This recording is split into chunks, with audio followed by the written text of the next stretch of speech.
Урматтуу кесиптештер, сөзсүз президенттин каршы пикирине колдоп, азыркы мыйзамды биз тез арада оңдоп беришибиз керек. Бул жөнүндө бир да сөз каршы болбош керек деп ойлоп атам.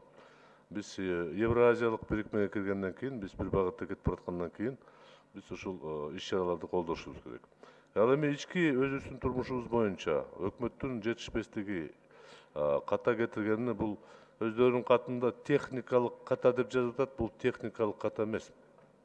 Кайсы жерде чекит, кайсы жерде бүтүр коюшту, жогорку кеңешке алып келгенде баары так болуш керек.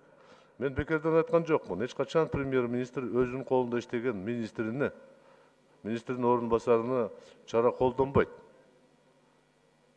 Алар чара колдонсо, заведующий начальник отделга же жөнөкөй кызматкерге чара колдонушу мүмкүн. Мен сунуш бекер кылган жокмун. Жогорку кеңеш өкмөттү бекитет, курамын бекитет, программасын бекитет. Демек, аларга мындай башкача тил менен айтканда иштегенге бата берген биз болуп жатабыз. Ошол себептен менин сунушумду эске алып, мен кайталап коеюн. Өкмөт башчысына жана анын орун басарларды, министрлердин тагдырын биз ушул жерде талкуулап туруп, комитет жок дегенде комитеттин деңгээлинде чечим кабыл алышыбыз керек. Бүгүнкү күндө сөзсүз эле кызматтан айдоо эмес. Эгер министр ката кетирсе, аны орун басар кылып деп дайындаса болот. Орун басар начальник отдел кылып, кызмат ордуна төмөндөтсөк ката болбойт да.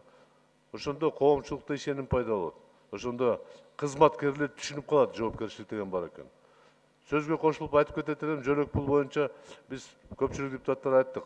Бул көпчүлүк учурда күнөө бизде. Бирок өкмөт кошоматчы позиция кылып, макул деп, мына биз уят болуп калдык. Ушул кайталанбаш үчүн чара сөзсүз колдонуш керек. Биз колдошубуз керек.